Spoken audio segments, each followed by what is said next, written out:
Hello et bienvenue dans une nouvelle vidéo. Aujourd'hui, comme chaque vendredi, on fait une partie de Deviner la palette. Laissez-moi tout d'abord vous rappeler les règles. J'ai utilisé aujourd'hui une palette de fard à paupières bien particulière.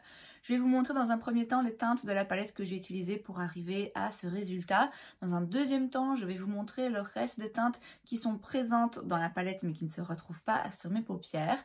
Et le but du jeu est pour vous de découvrir le plus rapidement possible de quelle palette il s'agit. Alors, voilà donc les teintes que j'ai utilisées aujourd'hui. Il y en a pas mal. Donc, il y a 5 mats et 3 fards lumineux. J'ai fait pas mal de mélanges. Je me suis bien amusée. Alors, j'ai commencé avec ce fard que vous voyez à peine, qui est un beige très clair que j'ai mis sans surprise en dessous du sourcil pour avoir plus de facilité par la suite à dégrader le reste des fards. J'ai ensuite commencé avec ce fard que j'ai bien estompé au-dessus du creux de paupière, que j'ai étiré, que j'ai mis en première couche très fine et très légère de transition finalement. Ensuite, je suis passée à cette couleur un petit peu plus foncée et aussi un rien plus chaude. Et là, je me suis rapprochée un petit peu du creux de paupière. Donc j'y étais de façon un petit peu plus intense et un petit peu plus définie aussi en étirant d'une certaine façon, en créant un petit peu plus précisément une forme. J'ai ensuite utilisé cette teinte que j'ai concentrée sur le coin externe, aussi un petit peu dans le creux de paupière mais juste vers l'extérieur. De nouveau, hein, je l'ai un petit peu étirée. J'ai fait quelques allers-retours finalement entre ces teintes pour arriver à quelque chose qui soit bien fondu et où tout se mélange bien et tout s'estompe bien ensemble.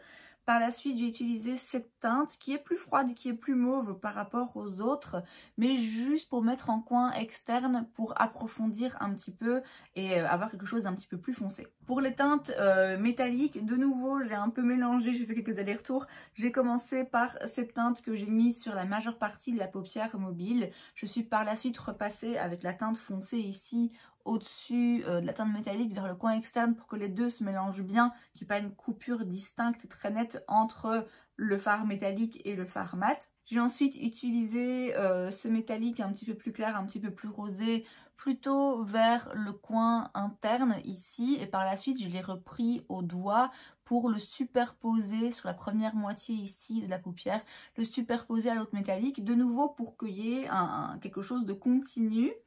Et ensuite, j'ai pris ce petit, un petit peu plus doré.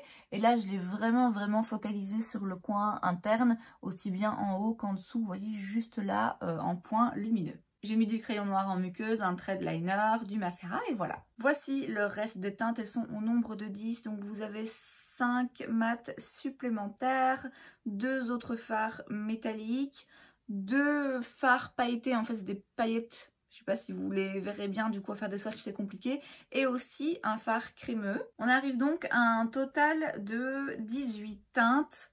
Franchement, j'ai l'impression que c'est facile. Alors à la limite, peut-être que comme ça, en voyant juste les teintes, ça saute pas aux yeux.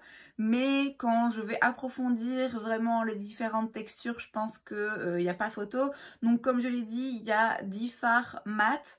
Il y a un fard ici qui est en fait un fard crémeux qui peut servir de base, que moi personnellement je trouve pas forcément utile, mais bon, qu'importe. Dans les fards métalliques, vous en avez plusieurs sortes. Vous avez ceux comme ceux que j'ai utilisés aujourd'hui et également celui-là qui ont des petites paillettes, c'est pas des paillettes mais quelque chose d'irisé à l'intérieur. Ils ont plein de reflets différents, ils ont une texture particulière dans le pan. Il y a aussi ce fard qui est un fard métallique plus classique, bien que ça se voit pas dans le pan, mais en vrai il est légèrement duochrome parce qu'il a un côté qui ressort plutôt orange et l'autre plutôt rose mauve. Et puis comme j'ai dit, vous avez 2 fards qui sont des paillettes pressées juste ici. Vous le voyez, on est sur une palette avec des teintes rosées, mauves, mais il y a aussi finalement pas mal de nude. Là je crois que je vous donne quand même un bon indice.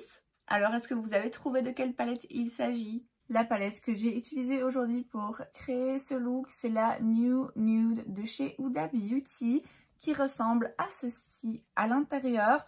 Donc vous le voyez, une bonne partie quand même de fard mat et les fards métalliques, les différentes versions métalliques dont je vous parlais. Il y a donc ces 4 là, vous voyez, hein, il y a plein de petits petits morceaux à l'intérieur, je sais pas vraiment comment expliquer. Huda par la suite a continué d'expérimenter avec différentes formulations, différentes textures et aspects visuels surtout de fards. Je peux pas dire que tous me plaisent, c'est vrai que quand je vois les fards, vous avez un peu de couleurs qui se mélangent, les fards marbrés comme ça, c'est joli, mais en soi, ça ne me dit pas à quoi ça va ressembler sur mes yeux, or moi c'est ça dont j'ai besoin. Bon pareil ici, c'est pas forcément, quand on voit la teinte comme ça rend pas forcément justice à ce que ça donne une fois que c'est swatché et une fois que c'est sur les yeux, mais ce sont des très beaux fards métalliques, pailletés, absolument splendides.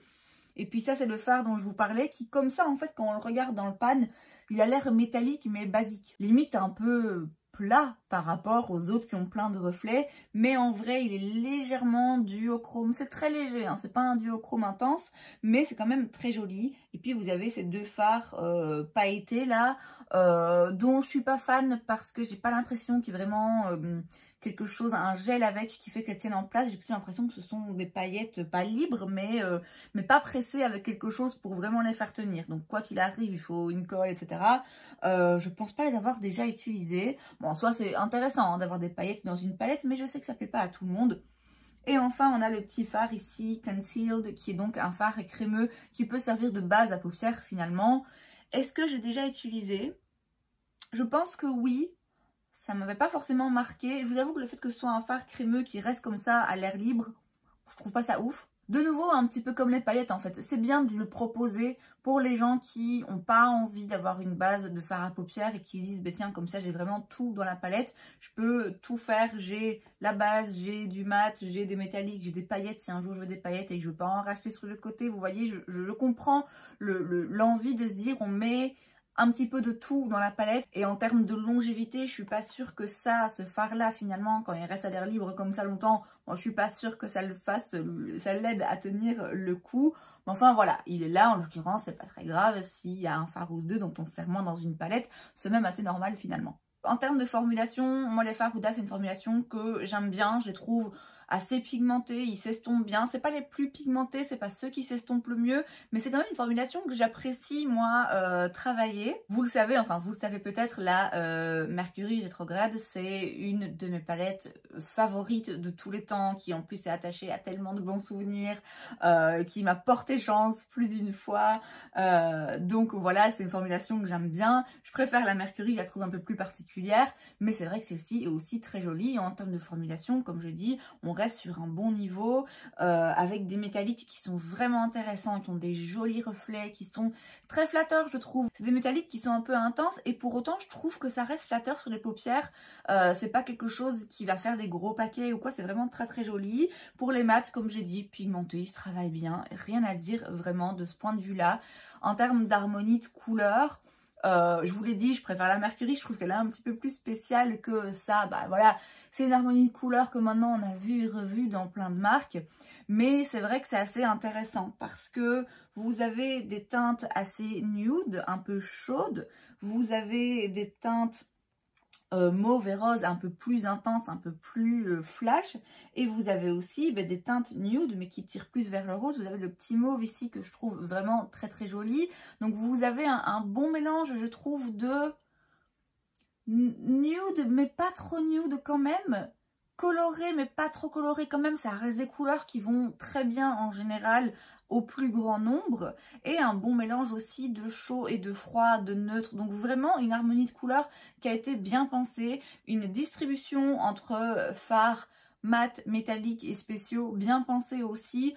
Bon voilà, moi personnellement petit bémol pour cette teinte, et même si j'aime beaucoup les paillettes, pas mes paillettes pressées préférées, mais en soi une très jolie palette. Je viens de filmer une vidéo avec cette palette qui fait partie des best-sellers chez Sephora, et ça ne m'étonne pas du tout parce que de par les fards spéciaux, je pense qu'elle va plaire aux fans de make-up qui aiment bien les fards un petit peu particuliers, pailletés, qui se voient, qui sont jolis, qui aiment bien expérimenter, et de par son harmonie de couleurs qui reste très jolie mais très simple à utiliser. Elle va plaire aussi aux personnes qui souhaitent juste avoir une petite palette comme ça qu'ils peuvent utiliser à toutes les sauces, avec laquelle ils peuvent créer des looks très nude, très soft et d'autres un petit peu plus colorés. Donc voilà, vraiment une belle réussite pour moi cette palette et sans surprise une palette assez incontournable chez Huda. Et c'est donc tout pour cette vidéo, j'espère que ça vous a plu. Si c'est le cas, n'hésitez pas à laisser un like. Vous pouvez aussi vous abonner à ma chaîne parce que c'est gratuit, donc pourquoi pas. Et moi, je vous vois la prochaine fois. Bye!